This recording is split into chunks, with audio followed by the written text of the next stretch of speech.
Hello, and welcome to Crushing Classical, redefining a thriving classical music career. I'm Tracy Friedlander, and I'm so happy you're joining us for this interview. On this episode, I had Allan Santos, a bass player who I was introduced to through our mutual friend and fellow podcaster, Jason Heath, who we talked about on the episode. And when I heard about his interesting career evolution, I had to have him on the show. Allan is a bass player who went into teaching yoga after his bass playing career, and then after that he became a life coach. He tells the story about how a big change in his personal life was the tipping point for him to start exploring other options in his career. Oftentimes that is how it happens, and Allan shares his whole story. After yoga, he went into life coaching, and we talk all about what that was like to change gears in his career and all that goes into starting a new business. We dove into finding meaning in your life as a musician, as well as commonly held beliefs about money by musicians and artists and how it affects your life, and how your comfort zone can actually be not such a great place to hang out in for too long and why, and a lot more. So stay tuned.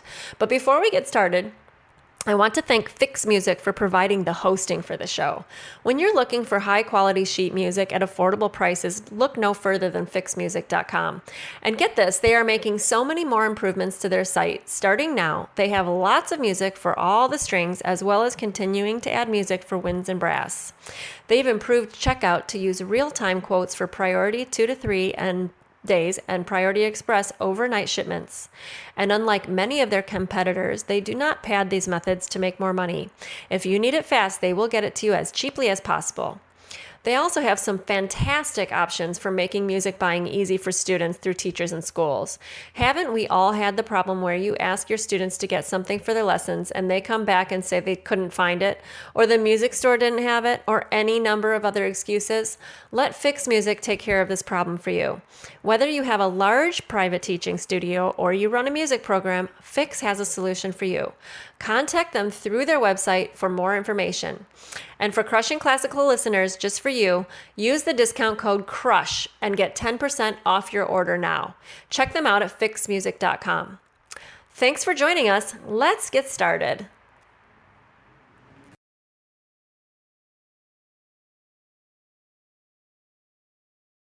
Hey, Allan, how are you? I'm doing great, Tracy. Thanks for having me. It's great to be on the podcast. Thanks for being on. Yeah, completely. So I was introduced to you by our mutual friend Jason Heath, who has a bass podcast called Contrabass Conversations.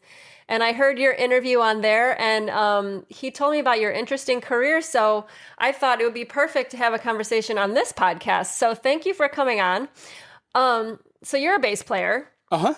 Or do you still play? Not professionally. Okay, awesome. So you were in the Toledo Symphony. Tell me a little bit about your time there, and what ultimately had you think about changing your career. I was in Toledo in that symphony for, I think it was 13 seasons. Oh, wow. Either 12 or 13 seasons. So that was my entire career. I got it right out of my master's program at Peabody, and it was like, you know how audition seasons work. It was the very last audition of the season after I had gotten out of school. So it was kind of like, holy shit, I don't know what I'm going to do if this doesn't happen. But I was offered a position, and I moved to Toledo and thought it would be like, oh, I got a job finally. 2 years after playing in here, I'll have another job. And I ended up staying for 13 seasons. So you were thinking it was going to be sort of a stepping stone thing and you get a bigger job after that? Yeah. That was totally what I had envisioned. Right. Did you take a lot of auditions while you're there? Yeah, I think probably every year I took an audition or more. And yeah, that was, my path. And that was what a lot of my time and effort got dedicated to. I did completely love that orchestra. I mean, that's cool. Yeah, it was a really, for me, it was a dream job. And I really treated it with a high regard. And I made it a terrific experience for myself. A lot of times that's what it takes, right? Just deciding completely. Yeah. Yeah. Yeah. Did it pay pretty well? Like, right, because I don't know, Toledo doesn't seem like a big city, but it might be. I don't really know It does. Ohio very well. No, it does not pay well at all. I mean, it's a Ropa orchestra, and it's not like the bottom tier of that, but still, none of those orchestras make a lot of money. Right. So in Toledo, the cost of living is really low, which is nice. I mean, it's Uh-huh. really cheap to live there, but even with that and the salary there, it's still, for a single person, it might work out all right. But if you want a family and want to save and do all those things that help your future, um, That pesky thing, the yeah, future. yeah, it's you got to just figure out something else to do as well. So is that what you did while you were there? Yeah, I mean, I had I was not full time there. I Uh-huh. had, I'm not sure how many contracts there are there, but I had it was kind of nice for me actually. I got to play all the big concerts. I didn't have to go on runouts. Yeah. So in the beginning, I was just finding odd jobs to do. Hmm. For like the first year is just trying to settle into, okay, I'm on the job a lot, trying to focus on becoming a better like actual orchestra player and Right. just doing that and learning how to play with people and listening and following the conductor, all those things. And I was just trying to find anything that I could make a little bit of money that I could schedule myself. Like I could just say, hey, I want to work these hours these days, these hours Yeah. these days. And it was just simple things like, even working in a grocery store, finding some service industry jobs. So that was my first year. And then I just started to do a little bit more freelancing as well. And over time, those led to better and better. I got to be pretty I got to make better and better choices about the things I was playing. So by Hmm. the end of my career, I was able to really, it was really nice for me actually. I got to play in a chamber orchestra and it was just, I had the ability to say no to things I didn't want to play. Right. Yeah. That's good. That's a good position to be in. Yeah, I feel really fortunate that it worked out that way. Yeah. So what ultimately, why did you end up leaving not only Toledo but playing professionally?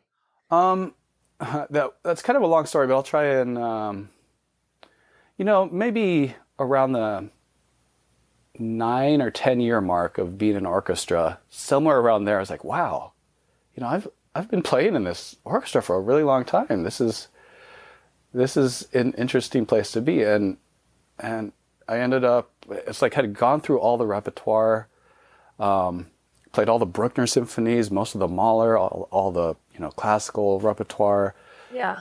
all the Sibelius, and so I honestly felt like I had accomplished everything I wanted to in Mm. in my orchestra career. Like I didn't achieve like the big job that I thought I could get, but I Yeah. also saw that through auditions I was being considered. I was making it through, prelims. I was making it through some semis, but I also saw that wow, I'm not really being considered for any of the jobs I really want. Mm-hmm. And there was a moment where I was like, well, what's all this effort for? Like, if I really wanted to turn up the burner and really, really go for this, what would that give me? And I really felt like, yeah, there would be some musically a higher level, which would Mm-hmm. be satisfying. But I also felt like, man, I feel like the day to day would be kind of the same. Musically would be better, but the day to day would be kind of the same. Yeah. I had started teaching yoga a few years before that. I had practiced yoga for a long time and just never thought I'd become a teacher. And Mm-hmm. after practicing for a long time, I ended up, oh, okay, well, yeah, I think I have something to offer here. So I became a yoga teacher. And so that kind of filled some space of like, well, what else can I do? So I was really dealing with the question of, I think I'm full. I think I'm satisfied with what I've done in music. What is next? So yoga was kind of that was helping me a lot in just being fulfilled. It was giving me something else to focus on, a way to give back to a community that was outside of music. Yeah. And there's a lot of transformation in yoga, so that I really enjoyed being part of that. And then before I could really answer what is next, I was married at the time that I was in Toledo, and even before, and that pretty much just fell apart without us really knowing what was going on. So really in a moment, my life changed and I was on my own. We separated and later divorced. So before I had a chance to kind of gracefully answer, well, what's next? It was slapping me in the face. Right. It was presented for you. Yeah. Uh-huh. Yeah. Yeah. And a lot of times when a big life event happens, it really does make you reflect and go, and look in your whole life. Well, what is this really what I want to do? Yeah. Mm-hmm. Yeah. So then you were practicing yoga and then starting to teach yoga. Mm-hmm. And then at what point were you like, did you just decide to completely switch over to yoga and leave music, or did you do that for a little longer where you're doing both? Yeah, I was doing both. After we separated, I was still playing in an orchestra, and I was, it was just a really tough, depressing time for me.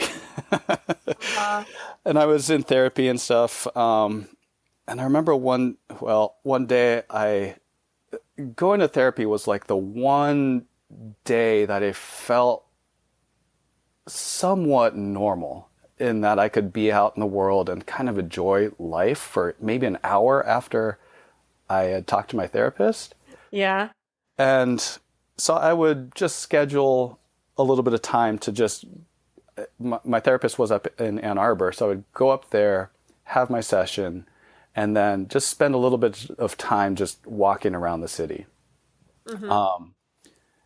And one day I had did that, and I was driving back to Toledo, and I got a call from my personnel manager, and he was really concerned. He said, "Allan, are you okay? What's going on?" And I said, "No, I'm fine, Keith." And he said, "Oh, we were just really concerned. We have rehearsal right now." Oh my God, that's like the heart attack moment Yeah. of every musician, right? Yeah. It was the first time I'd ever even been late to a rehearsal in my entire life. How far away were you from, like, if you were to try and make it, like, how far away were you? He was calling me on break, and I was at 40 minutes away. Oh. Yeah. So it was a double. So we had a rehearsal that evening, and something really hit me in that interaction where I knew something was really off.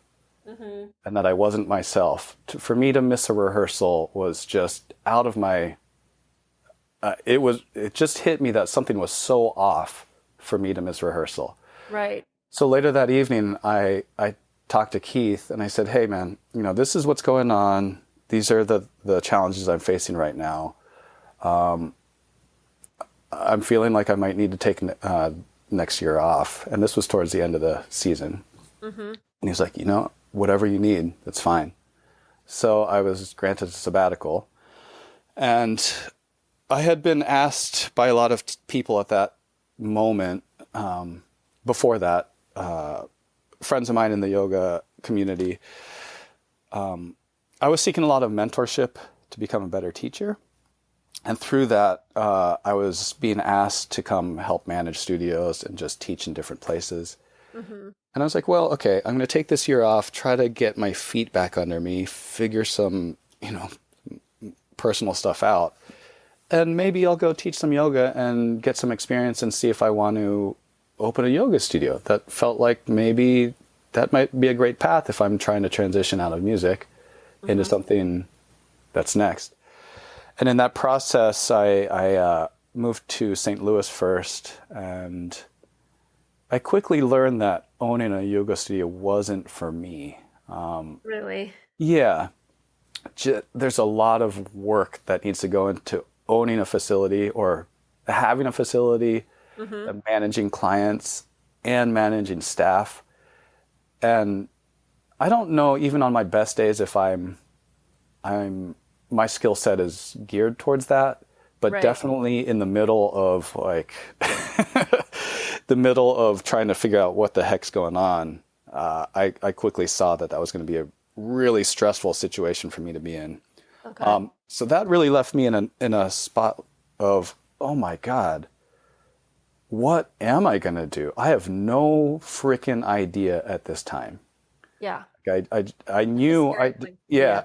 I had taken a step away from music and I realized I could go back, but I also realized that it really felt like a step back and going back to something that I knew I could move away from. And I had already taken a step away from it. And I was like, I've got to keep going. I've got to keep stepping forward. I have no idea what I'm moving towards, but going back isn't a choice anymore either. Right. So it was a really disconcerting time for me, and it took a while to sort of piece together and Hmm. find the breadcrumbs that were there for me. Right. So, what did that lead to what you do now, and what do you do now exactly? It did lead to what I do now. I'm a personal coach, so I Okay. help people really simply live an extraordinary life. That's awesome. Yeah. Uh-huh. And yeah, my own path certainly helped me figure that out and want to give back in that way. But I Okay. also, just looking deeply into myself, I am doing a lot of work on myself, asking myself a lot of questions. It's something that I saw was present in myself from very early on in my life. Mm. And it took a while to kind of figure it out. You know, at first I was like, well, I know I want to help people. I know that from the beginning of my being, one of the things that's always come easily to me is just helping someone see the best in themselves and be able to live in that for even if it's just a moment. Yeah. And so I started to clue into that, but then it's like, well, okay, that's great that I know that, but what the hell am I going to do with that? Right. You know, I had the thought of going back to school to maybe become a therapist or something like that, but that just didn't feel right. I didn't want to go back to school, and it's also Right. like I didn't want to deal with the past and traumas. I wanted to help Mhm. people thrive. Right. So over time, and then it's like I had heard of coaches and stuff, and I ended up getting my own coach because I thought therapy was super useful, but at the point I was after a certain amount of time, I knew that I needed to do something different. I was looking for answers that a therapist wasn't going to give me. I was looking for different answers in myself that were more future based. So I Mm. ended up working with my own coach for a while, and it just started to dawn on me like, wow, okay, I didn't realize it, but this is kind of what I wanted to do, and this would really fit with what I want to create. And even there was a lot of resistance. It was like, well, you can't do that. It's not a real thing. Even though I was, even though I was getting benefit from going through that process myself. Right. And the calling to move into that just got stronger and stronger and stronger until I was like, I can't not do this anymore. I've just got to give into it and really go for it. So yeah, it was Did- a long process of getting to something that seems so simple. Yeah. Well, do you think that what you went through with your career really helped you to get to the career choice you have now, the career you have now? For sure. Um, I like to live into I like to live into this way of being that serves me. And one of those things is everything happening to me is to my benefit. Hmm. That helps me be creative around everything that's happening to me, no matter whether it's, good or bad or positive or negative. It just really helps me find creative solutions and lead me to a better place and something that I can learn and get an insight out of what's happening to me, for me. So I do think if I wouldn't have gone through that challenge of everything in my life, everything I wanted going away, I definitely wouldn't be where I am. Maybe what I'm doing now would be expressed in some different ways and maybe not as impactful, but I do think I would be that part of me that likes to find the best in someone and help pull that out of them so that they can see it for themselves.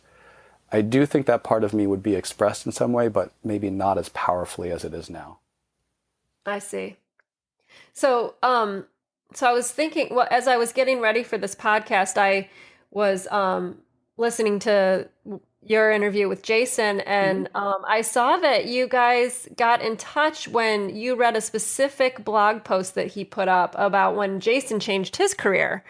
And I read that post, and it was such a great post. So I could see why, it motivated you to contact him. It was about his own career changes, and he had made tell me what inspired you about that post. You know the post I'm talking about, right? Where he listed his goals. Yeah. He just went through each one, and he explained, like, essentially, he like looked at his career, and then he brought it back to his goals and wanted to figure out, like, is the career that he's doing now going to help him get to the goals that the things that he feels are most important in his career. I just thought that was a great way to look at it. So what inspired you about that post to reach out to him? I mean, I definitely saw some of my own path in what he was expressing in that post. And it was also, what I also saw was just he was making a choice. In the beginning of our careers and our lives, a lot of it's just about survival. Right. And that usually shows up as, just trying to make things work, but also seeking status and money and all those kinds of things. And what he was shifting into was meaning. Yes. He's moving away from survival into meaning. And I found that to be a really powerful, vulnerable post that he was putting up. And it really laid out what his passions were, what his values were, and what his desires were. Yeah. And for me, it wasn't so much about goals. I mean, I think he listed them as goals. He used the word goals, but it didn't. They were more like what you're saying, like priorities, essentially. Yeah. They were more like if I'm really able to live into these things, what is that going to mean for my life? Yeah. And I actually just talked to Jason a little while ago, last week, and we were talking, and I just simply asked him, I was like, at the end of our discussion, I was like, well, what are you up to in the next 90 days, and what kind of support do you need? And he's like, well, I've got a lot on the calendar right now, and really what I need to do is make sure I'm not only running, but running twice as much. That I'm not just meditating, but meditating twice as much. So he's still living into those things he posted on that blog post, which was cool. A while ago. Yeah, and they're ways of being for him and ways that fulfill him and really serve his life now. And it's constantly growing for him. It's really inspiring to me, actually, to think about, because it's simple. So many times you think of all these things that you can do to help yourself stay focused on, what you want, or looking into careers and what the next move is and everything. And I like how simple it is. He just came up with like 5 things that are like the utmost priorities for him that make him happy. I'll link to this post since we're talking. Yeah, I think it's really informative. It'd be cool for anyone to check out, really. Yeah, yeah. It was a great post. Yeah.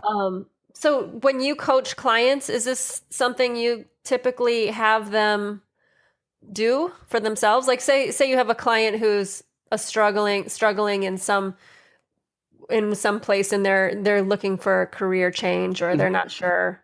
Like is that something you would suggest or Um, Boy, how do I answer this? or Uh-huh. if it was if instead of that question, Yeah. what would you say to somebody? Say there's someone listening right now who is, you know, going through something like what you went through, Mhm. where they're to the point where they're like, I don't know if I want to stay on the audition path, Uh, and I'm not sure I want to even keep being a musician. Like, what would you say would be maybe their first step of something they could do to start getting clarity?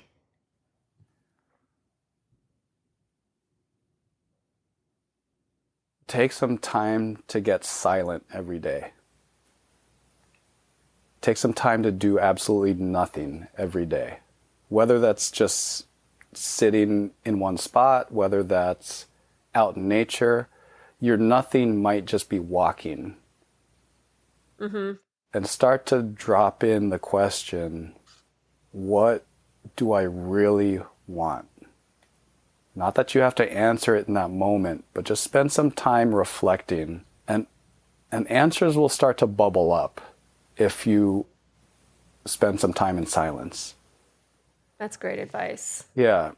But along with that, to go a little deeper into it, what do I really want? One of the other things you can also, that will also help is like, I love the question of not just what's this lifetime about, but really what do you want to leave? Like after no one remembers your name, Mm-hmm. after you are long gone, it's like your 250-year vision. What part of you would you have liked to have left in the world that's making a difference for the people 250 years from now? That's amazing. Yeah, so you start to connect some dots of this is what I'd really like to see in the world, the impact I'd like to make. Mm-hmm. And the answer of like, what do I want in this lifetime starts to bubble up. And it starts to get answered from deep within you. And it's that place of knowing. We're always trying to solve things with our head. Mm-hmm. And in really, we have a lot of intelligence also within us. Our head is great for some things, but it's also steering yourself to this really deep place of knowing and aligning yourself with that and having a little bit of touching in with that. And if you have that really strong vision of what you really want to do and can really feel that, once you get in touch with it, there's really nothing that will stop you. Right. Yeah.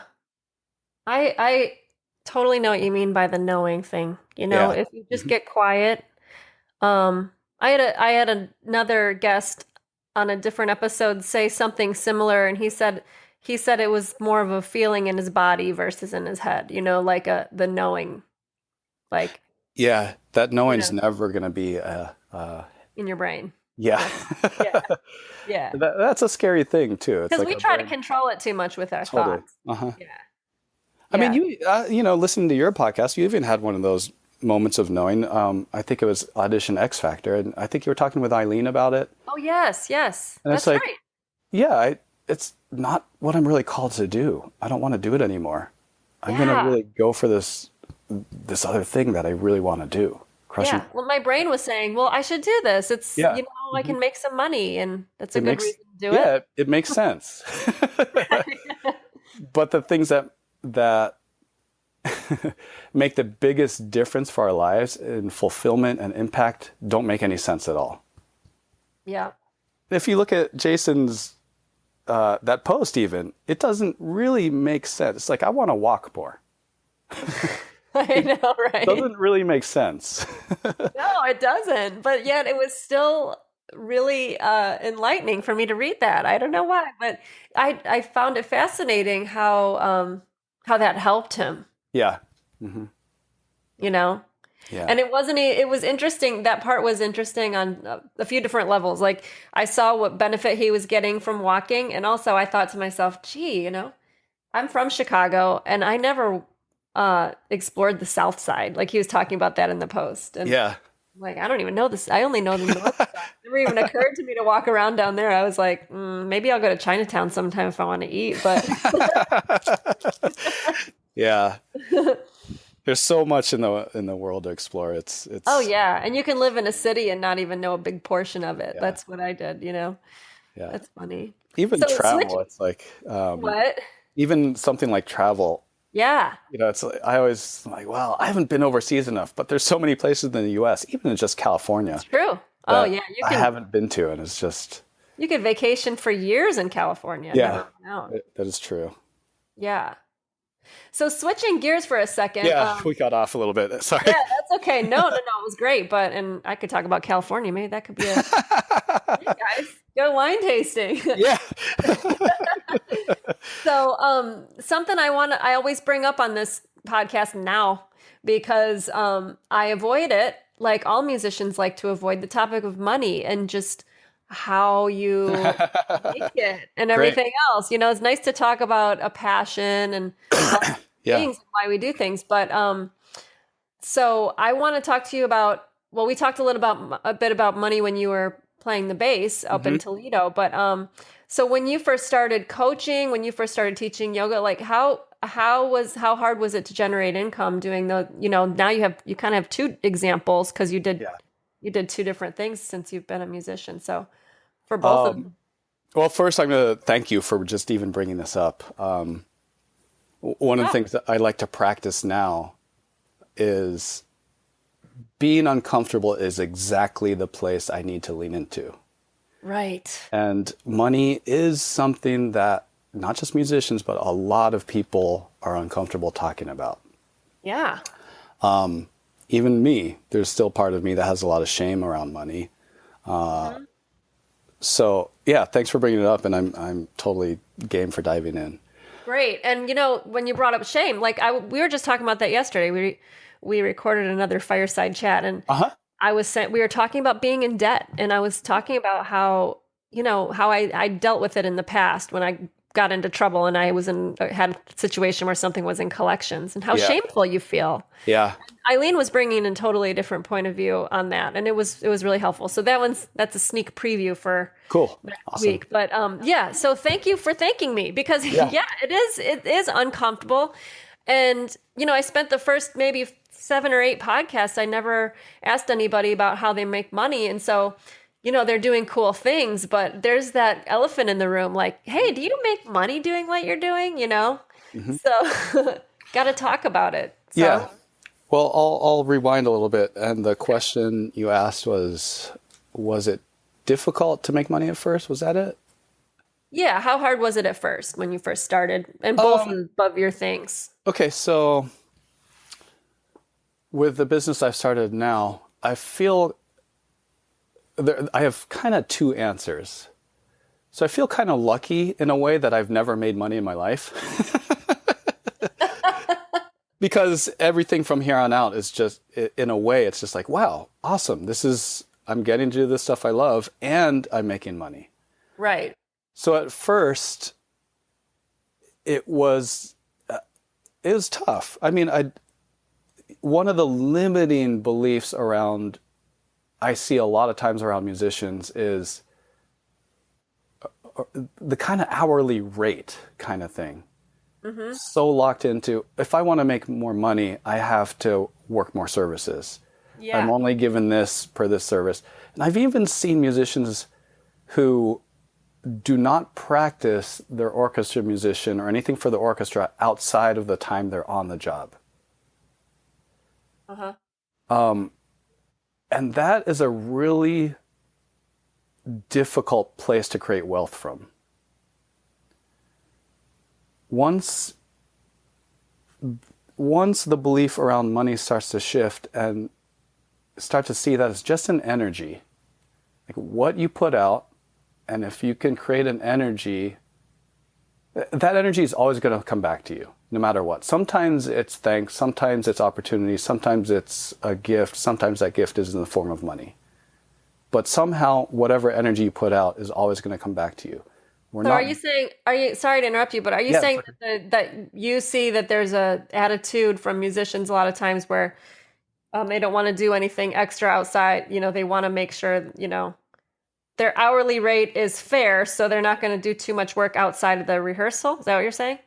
Well, I mean, that's an extreme example and one that I've seen. Okay. But in order to create what I see and what I believe, at least, in order to create real wealth, it's just understanding that the energy you put out in value and making yourself invaluable, that's where wealth is really created. So it's more of an energy exchange kind of thing. Hmm.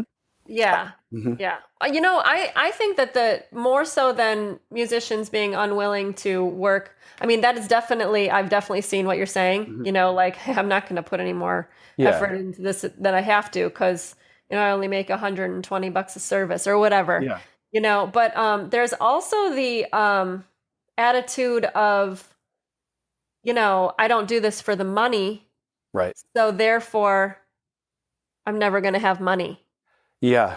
Hmm.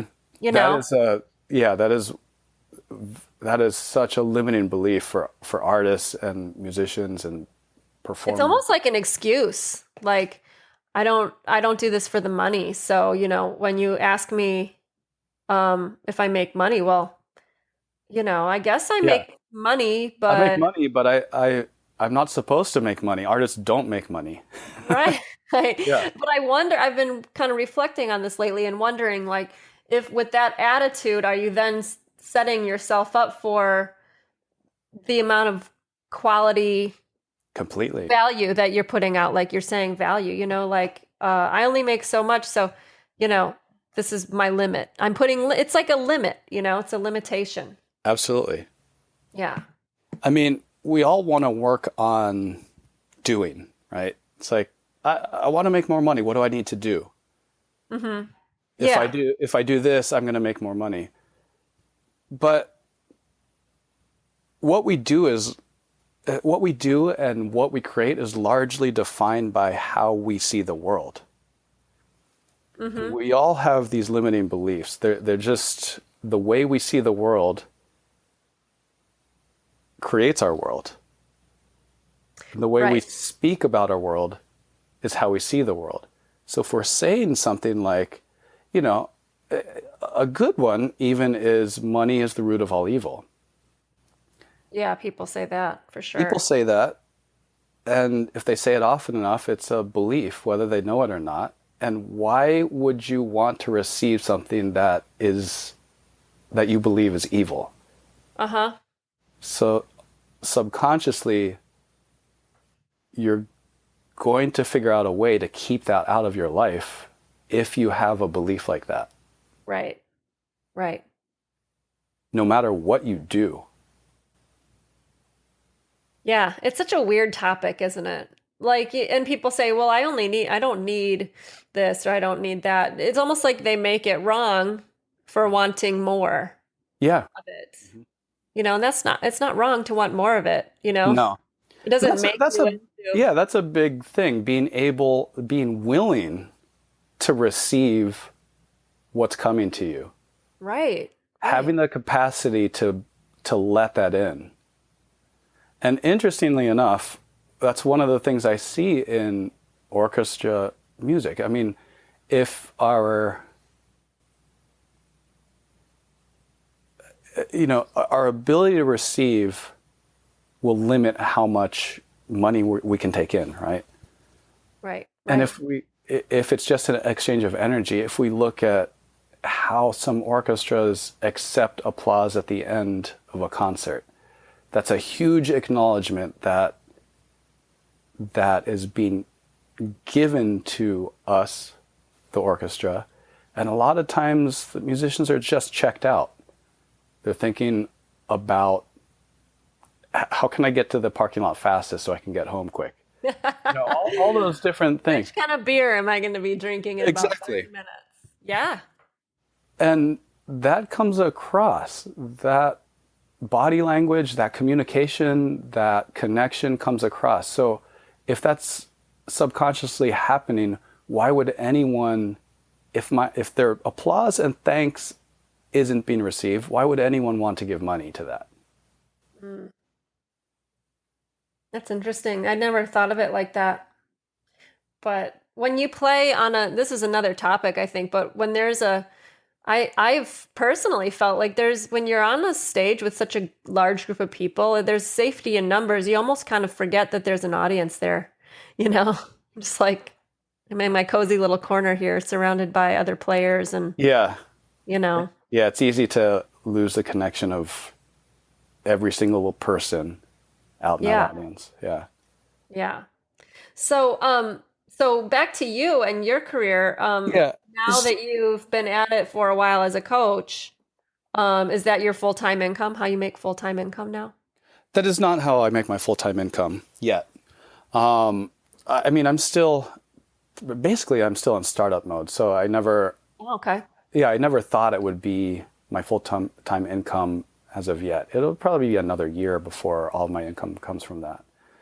Great. I've been surprised that it's happened a lot more quickly than I imagined. So that's kind of a nice feeling. Yeah. And to get back to the original question, so I did have a lot of challenge in my own beliefs about money, but at the same time, I was willing to just play full out and just start asking for money as well. Because I'd never made it, I might as well ask for it. And lo and behold, just asking for it, it started to come in. That's awesome. Yeah. So You mean asking for it for your services? yeah. Mm-hmm. Because And that's an awkward thing too, a lot of times. it is.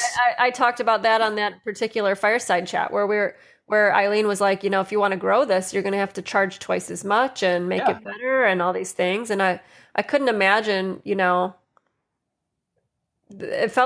was hard enough asking people for the smaller amount, Yeah.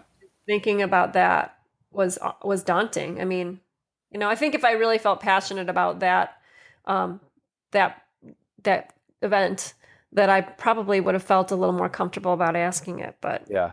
so it's probably different when you're like, hey, dude, I am really awesome at what I do, coaching, and this is how much it costs. Probably at first maybe feels a little awkward. You're not used to selling yourself and sales like that, right?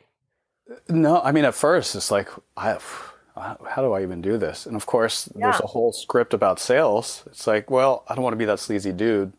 I don't want to. No, and everyone thinks sales can be sleazy, but really, we're sold stuff every day, and a lot of times we are sold things we need and want. And But that's then exactly what it is. It's the Yeah. virtue by which you're able to give your gift. That's all. Right, but everyone goes back to that car salesman thing or whatever, when you think about sales. Yeah. So funny. And it can be. I mean, there are definitely a lot of manipulative tactics and all kinds of stuff, persuasion. There's all kinds of stuff that can come off not so clean. But people are pretty attuned to that these days and can really sense when that's going on. But just to be able to sit back, relax, see if you can be of service, see if you can help someone. And if not, that's totally okay too. There are Right. 7 billion people in the world. That should be enough to be able to find one more person that you can offer your gift. And that's a way of looking at the world in abundance, like, not scarcity, like, oh, geez, if I don't get this next client, I'm a failure or whatever, Yeah. like And it's like you're just, saying, there's billions of people out there. Yeah. There's enough for everybody. There's enough, enough abundance for everybody. totally.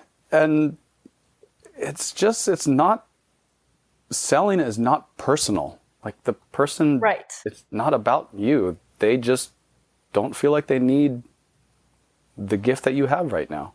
And that's fine. Mm-hmm. It's like, an example I like to use with clients who are just learning to sell. If I gave you a stack of, let's say, $1,000, it's not for you.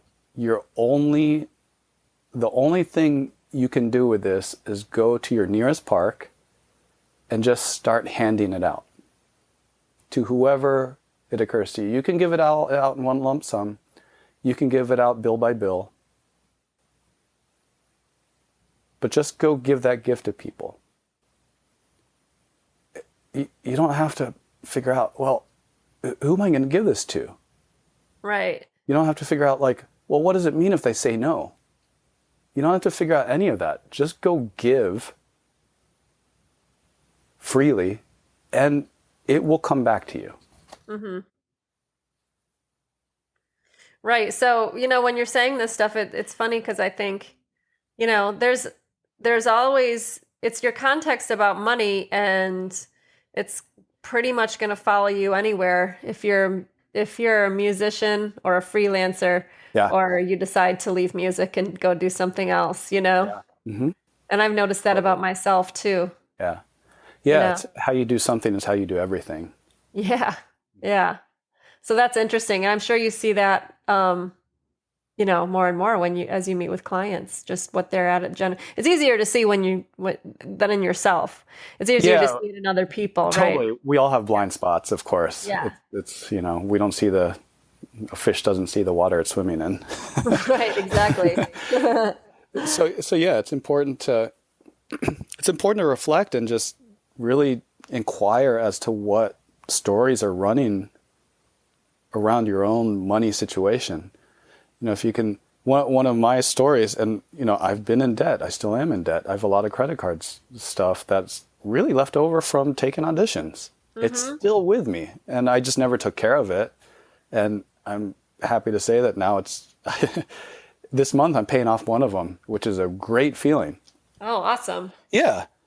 And it's something I never thought I'd do because, well, I am a musician. I don't make money, and this is just going to be the way it is for the rest of my life. But it doesn't have to be. We all have a story. One of my stories when I was growing up, I really wanted a comic book. And I had my allowance, but that got spent on other things. And what I did was I went into while my dad was taking a shower, I went in, grabbed his wallet out of his pocket, took a $5 bill, put it back in his pocket. And later that day, after school, me and my brothers got called to talk to my parents. And my dad said, one of you went into my wallet today. And how do I know that? You put my wallet in the wrong pocket. And I was like, oh, crap. But he didn't drill down and figure out who it was. He just really made us know that was wrong. So I got away with it. And that money story, borrowing money and getting away with it, I played that out for the rest of my life till a few years ago. Oh, wow. Yeah. And we all have a money story like that within us that's running the program. It's unconscious because our brain likes to make things unconscious so it doesn't have to spend energy on it. Yep. But we all have limited beliefs around money. We all have a story that is driving our money pattern, money habits. And the more you can inquire and really see what's running the program, the more choice you have over it. Right. Yeah, that's very true. And that takes reflection and all kinds of work to see what your money story is, because it goes deep. It goes deep. It does. A lot of times. Mm-hmm. But it's rewarding work and really useful too if you want to change your money situation. Yeah. Yeah. So we've talked a bunch about already about your career crossroads, and then but I wonder if you've saved one for this moment where I ask people what their screw this moment was. Did you save any? Actually, I've been, I've listened to your podcasts and I've heard this question a few times and I've actually reflected on it some. And it's tough for me because I don't feel like I have a fuck this moment. I mean, It's there's not an like one moment, you don't feel like there's one moment that you were like, ah. no, I don't feel like that. I was really satisfied in my position. Like maybe it wasn't the end all and be all of jobs, but it was really, really rewarding for me, and I loved every moment of being in that symphony. But Cool. what I think is more feels more appropriate for me is like an oh fuck moment. So what And was that that? and that really is when my wife at the time, something was off, and we knew, but we didn't really know to the extent of what was going on. And one day we were just sitting around, and I just asked her, I said, what's going on? What are you feeling? And out of her mouth came, I need to be alone. And Oh, that was a moment I got the insight that my life from here on out is going to be different. My life is changing in this moment. And so more than a fuck this, it was oh fuck. Yeah. wow. That's impactful. Because Yeah. yeah, relationships have a big effect on us, you know? And as musicians, I know personally, I always thought, now I'm married and marriage isn't easy, but like it's just not. But as a musician, a lot of times you think, oh, the job and the career path and the auditions, they all have to come first before, like for the longest time I made it that I wasn't allowed to, you know, To look have at a my family. personal And life. yeah. I think a lot of people I think that's why musicians end up being, a lot of times get married so much later in life than the average person, Yeah. you know. When I hear friends who are non-musicians who got married in their 20s, I'm like, weird. Yeah. Yeah.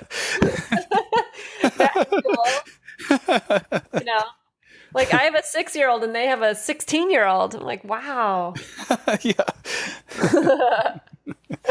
It's just kind of funny, but Yeah. Yeah. yeah. So Yeah. what's oh, go Relationships ahead. are they are just so interesting. They're such a place to grow, and they are so challenging. All of Yeah. our triggers and all the Oh my things that, gosh. yeah, they're right there for us whenever we're in intimate relationship. Oh, totally. Yeah. It's almost like it's put there on purpose or something, you Totally. Hmm. know? So what's next for you in your career? Like, do you have a big goal, or what do you see your career being in the future? Boy, it's interesting. I've been working with a lot of people from all kinds of different areas of life, with all kinds of different parts of life as well. And for a while, I just I felt like I'd left music and it was just there. And lately, I've just been feeling called back to it. It's like, oh my gosh, there's a discussion happening in music right now that is trying to perpetuate the art, but also address a lot of ways that the career and the choices in the career are not all that fulfilling. Mm-hmm. So I've been stepping into to coming back to the community and making inroads to see if there's a way I can not only help perpetuate the art, which is one of my biggest goals, but also just help people in what it is to be a musician. So lately I've been speaking into the world. What I do is I help visionary musicians create, and I create visionary musicians. That feels pretty good for me right now, and I'm just continuing on with that and having conversations with the people that I'm connecting with and seeing where that leads. That's very cool. Yeah. Very great. Awesome. Um, and if there are people listening who want to talk to you about that, we should have your contact information. Oh yeah, sure. Yeah, I'll even put forward, one of the things, it's funny, one of the things I really love to do, and one of the things that, we're always told, like, well, one of the questions people get asked sometimes is, what would you really want to do if you weren't even paid for it? And I can say that I'm doing that now, even though I am paid for it. But one of the ways I make that real for me is still being of service to people in 1 or 2 off coaching conversations that really just work on creating a breakthrough of some sort that they can carry forward. Mm-hmm. So I spend a lot of time still just talking to people once or twice through whatever they want to bring to the table. And I'll just put that forward for your audience as well. Anyone who wants to talk can simply just email me. It's Allan at allanjsantos.com. So that's ALLANJAYSANTOS. And just tell me what you're up to. I'd love to know that. And one of the things I'd like to engage in as well is just after this is published, please go to Tracy's Facebook page, Crushing Classical, and just what's your biggest insight that you've gotten from any of this conversation? Yeah, definitely. And how can you put that into action? If it's just more information, it's just going to be more information. Mm-hmm. But an insight can change your life, and you never know when an insight is going to come. But an insight without application, it's just information again. Mm-hmm. Totally. Insight applied as transformation. So what's the insight you've gotten that could change your life? And what's the action you're going to take? Let's have a discussion around it and see if there's any support Tracy or I can offer you. That would be great. That would be really great. And then we can have a discussion on the Cool. page. Yeah. That'd be awesome. Yeah. Great idea. So Allan, this might be, I might know the answer to this question because you're such a yogi, but what habit or behavior have you developed that has made a difference in your career so far? Oh man, this is a huge question too. Boy. So I like to look at how can I create an extraordinary life for myself? That's just something I always live into. And one of the things that comes out of that is, well, what serves me and what holds me back? Mm-hmm. And I'll just pull one of those things out of that to give the short answer. Okay. And one of the things that has held me back in the past is just being scared. I mean, really simple. Just letting fear overcome me and not taking a step forward because of it. Right.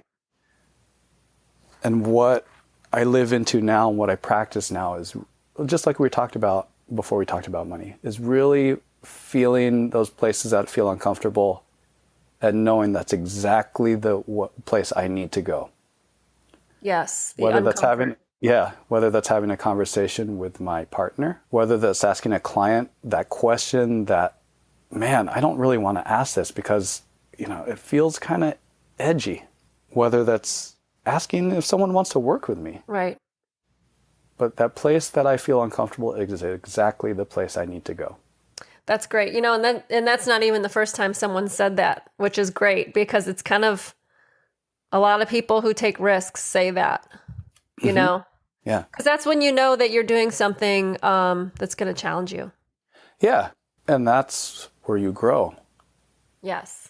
Our comfort zone is a place to come back and rest in. That's needed on the other side of taking risk and being uncomfortable.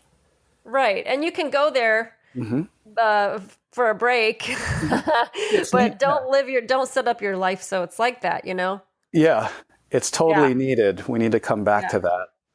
But if you live your life from that place, for you me, won't grow. Yeah, and for me, that's a really unfulfilling place where nothing is happening. I agree. So who in the world, in the classical world, is inspiring you right now? I feel like this could be easy to answer in like, oh, well, Edgar Meyer, he's doing some amazing things, or Yo-Yo Ma, I love the way he connects with audiences.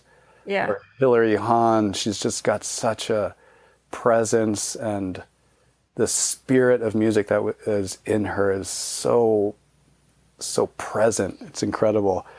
But really, one of my practices is finding the inspiration in the person in front of me at all times. That's something that has always been there for me.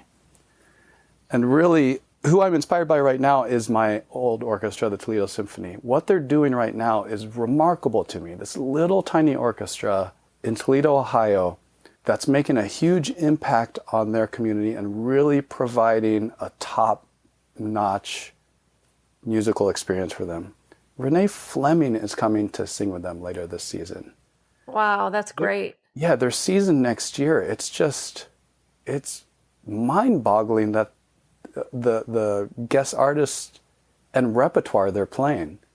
It's really mind-boggling to me that the level that they're bringing to the audience there. It's really inspiring to me what they're managing to accomplish and put together. That's great. That's so cool. It's probably fun for you to see, to look back and see what they're doing too.